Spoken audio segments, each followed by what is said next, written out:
আসসালামু আলাইকুম everyone, welcome back to my channel. আরও একটি রেসিপিতে সবাইকে স্বাগতম।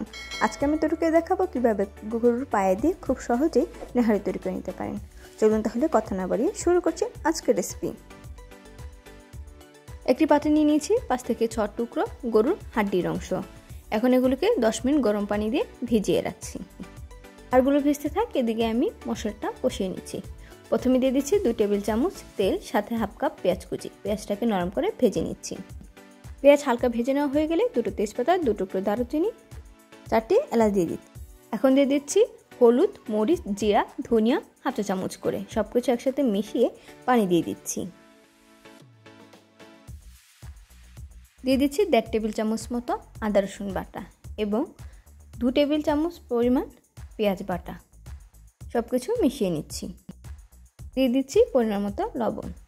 পানি দিয়ে খুব ভালোভাবে মশলাটা এখন কষিয়ে নেব। এদিকে গরুর পায়েগুলো 10 মিনিট গরম পানিতে ভিজিয়ে রাখা হয়ে গেছে। এখন এগুলোকে খুব ভালোভাবে পরিষ্কার করে নিতে হবে।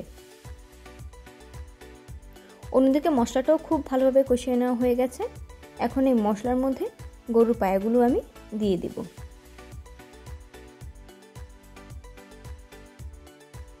একটা একটা করে সবগুলো পায়া আমি দিয়ে দিয়েছি। এখন নেড়ে চেড়ে এর মধ্যে সেদ্ধ হওয়ার জন্য পরিমাণ মতো পানি দিয়ে দিচ্ছি। পানিটা হাড়গুলো সিদ্ধ হওয়া না পর্যন্ত দিতে পারেন, এটার কোনো পরিমাপ নেই। তাহলে আপনারা 2-3 বারও পানিটা কিন্তু ব্যবহার করতে পারেন। সব কিছু একসাথে মিশিয়ে ঢাকনা দিয়ে ঢেকে রান্না করে নিচ্ছি সিদ্ধ হওয়া পর্যন্ত।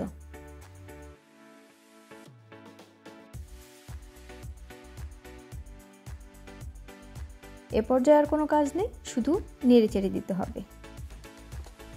চুলার লো ফ্লেমে এটাকে প্রায় 2 ঘন্টা আমি রান্না করেছি। পানিটাও টেনে আসবে, তারপর আমার রান্নাটা শেষ হয়ে আসবে। ঝোলটা প্রায় গাঢ় হয়ে এসেছে, কিন্তু মাংসটা কিন্তু এখনও খুব ভালোভাবে সিদ্ধ হয়নি, তাই আমি আরও কিছুটা পানি দিয়ে দিচ্ছি। এই পানিটা আপনারা সিদ্ধ হওয়া না পর্যন্ত দিতে পারেন। আবারও 3 কাপ পানি দিয়ে দিচ্ছি। আবারও ঢাকনা দিয়ে ঢেকে পানি শুকিয়ে আসা পর্যন্ত অপেক্ষা করব। এ পর্যায়ে আমি চেক করে নিয়েছি, ভিতর থেকে হাড়টা হয়ে এসেছে। এখন 4টা কাঁচামরিচ দিয়ে আবারও ঢেকে দিচ্ছি। এখন এটাকে নেড়ে চেড়ে নামিয়ে নিচ্ছি। এই তো তৈরি হয়ে গেছে আমার আজকের নেহারি রেসিপি। রুটি কিংবা পরোটার সাথে এই নেহারিটা খুব ভালো লাগে। আশা করি রেসিপিটা সবার ভালো লেগেছে। রেসিপি ভালো লেগে থাকলে লাইক, কমেন্ট, শেয়ার করতে একদম ভুলবেন না। সাবস্ক্রাইব করে পাশেই থাকেন। আল্লাহ হাফেজ।